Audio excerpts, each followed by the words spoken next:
It is my special pleasure and privilege to announce the 2010 winner of the IBF Special Achievement Award. This is an award that has been granted to outstanding individuals during the past 5 years. And this gentleman is the 6th recipient. Dick began his career in 1969 as a manager of financial planning at Kroger. He then left to become for the investment business at Gardner, Preston Moss and Company. Dick, sensing opportunity, came to the West Coast, and he set up a venture capital firm along with Chuck Newhall and Frank Bonsall.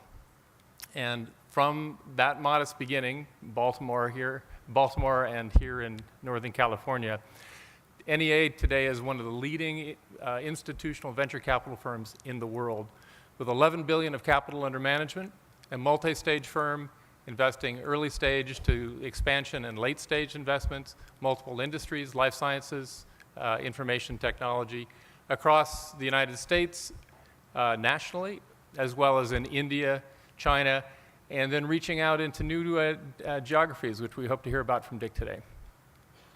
Along the way, NEA has pushed the boundaries and has looked to change the industry and to pioneer new models of reporting relationships with its limited partners, new models of management internally as a firm, really setting a standard and a leadership and seeing the world differently as we are obliged to do in venture capital. In 2010, to the envy of many of its peers in the industry, NEA raised what may be, I think, 17% of total capital raised in the year in one fund, a $2.5 billion fund from 170 limited partners. Dick personally has an extraordinary investment record with 53 boards served, as my count, maybe it's more, 8 companies which have market capitalizations in excess of $1 billion, including Juniper Networks, Macromedia, the first investor in 3Com, Ascend Communications, Immunex, Dallas Semiconductor, and Advanced Cardiovascular Systems. He is very active today, still on the boards of some exciting new companies, which we'll let him tell you about. Beyond that, Dick has been a leader in the industry. He served as the president and chairman of the National Venture Capital Association, was a recipient of the Lifetime Achievement Award from the National Venture Capital Association.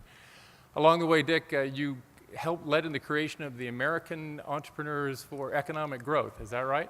Mobilizing entrepreneurs as a lobbying force in Washington and an effective force in the mid-1990s. We need that back in action, Dick. You've been for many years a director of Silicon Valley Bank, and you've been an active participant and sponsor of the San Francisco Art Institute out of a passion for art, including the media arts. Dick has been, as I said, a pioneer of venture capital on the West Coast.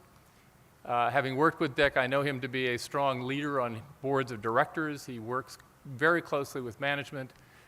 He understands their visions, and he becomes at least as passionate. I've seldom seen anyone quite as passionate as Dick about the vision and what can be, and driving force to make it happen on his boards, with financings, with syndications, and with constant support, encouragement, and more than a little gentle pressure on management and others to get it done.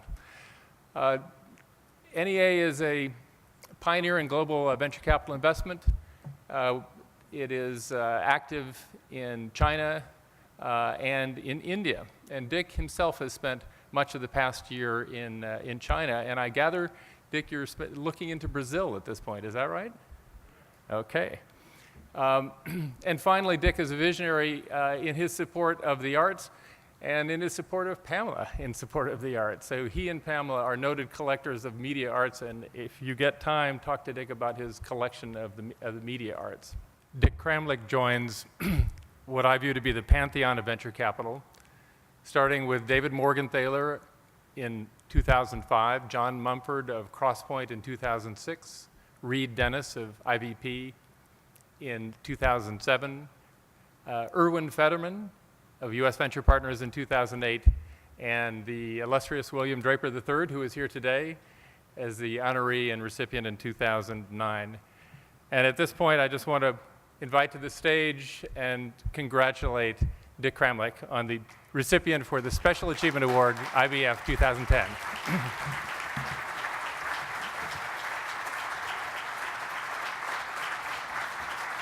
Congratulations, Doug. Thank you very much. Thank you.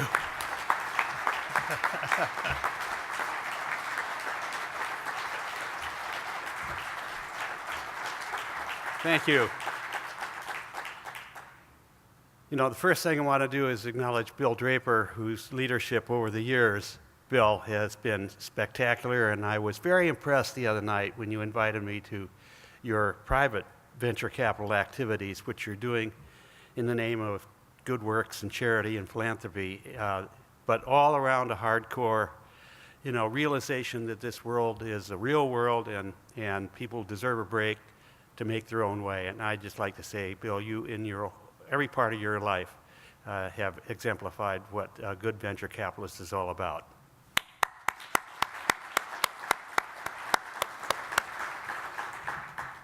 You know, Alexandra, I have to say, I think you probably picked my receiving this award at a time that is, at least I think, you know, the title of at a time which is most necessary, put it that way.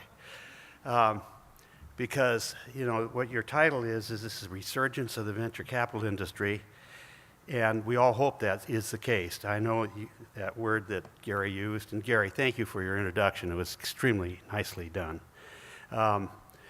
But the title of resurgence of venture capital is I think, a hope that we have, and I think that Gary used the phrase, I was irrepressible optimist, and I plead guilty.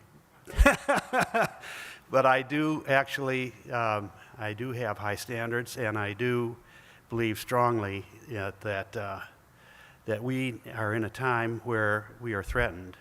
In fact, for the first time in the 41 years that I've been full-time in the venture capital industry, I think our very existence is threatened, and it's threatened on a number of different sides. We talked earlier about the legislation that's in the process of going through Congress right now, and I hope, Mark, that you were right that it's a 50-50 chance. Those are far better odds than I would have thought walking into this room today.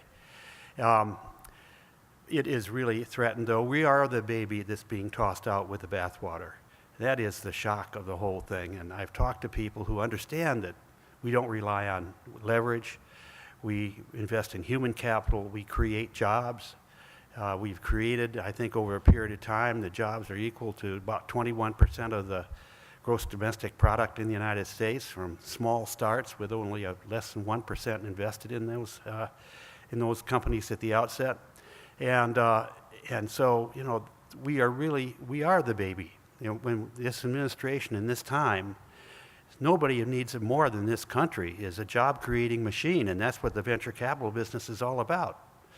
And it just befuddles me how we can possibly put in the kind of non-incentives or taking away the incentives that really belong in every walk of our life to help people achieve what they could achieve. I've always believed in the triumph of the human spirit, and you know, that is what is being threatened here.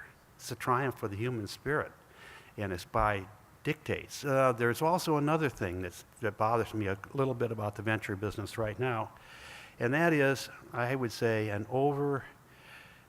exaggerated dependence on rationality. And that isn't to say that, you know, we shouldn't be rational in all the things we do, but it does say that you can always find reasons not to do things, for whatever reason, overthinking them, not having the courage to take a leap of faith and trying to believe that there is something that we don't see. You know, I do see it today in these social networking companies. We are subject to a lot of change in our business, and thank God, because it's the only way we're going to get out of this. And I agree with what Dixon had to say, that when the odds are totally stacked against you, that couldn't be a better time. And that's what we're facing right now. So I think, Alexandra, you picked me to be here at this time, if I'm not mistaken. I appreciate that. So I want to say, first of all, thank to my partners, and Mark Perry is here today, and I want to thank him. And I thank all the partners who appeared on the screen. I had no idea that this was going on, and I'm glad to hear that they accept me as a member of the partnership.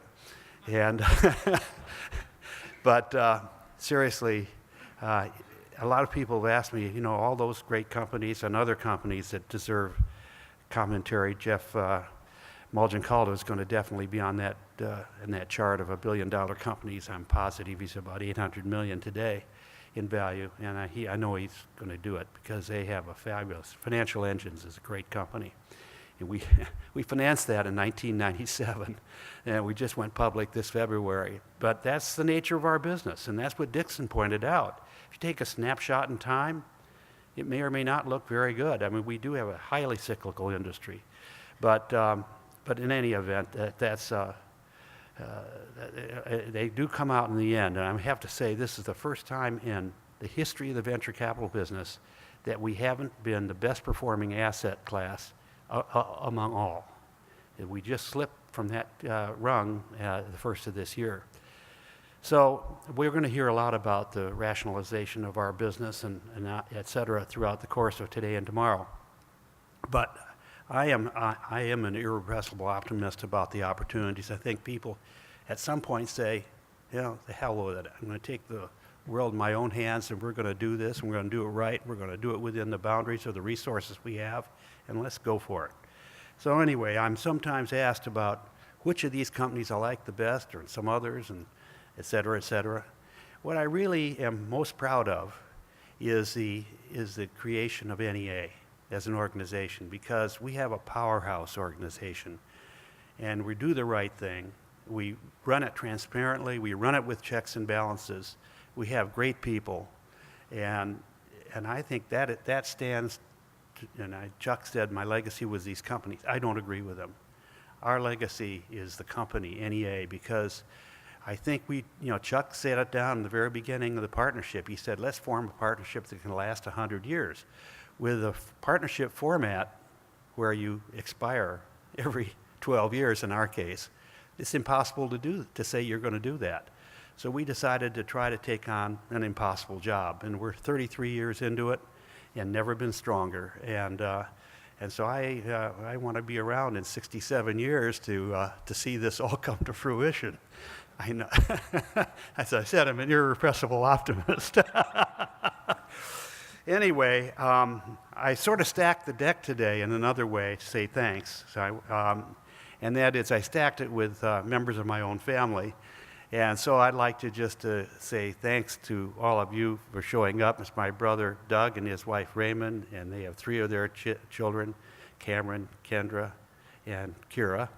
And then our son, Rix, and actually Gary pointed him out, but Sharon, and Daniela, and Bryn, and our daughter Christina, and the man in our house who makes everything work, Peter Hansen, and my fabulous wife Pam. So I'd like to say thanks for coming.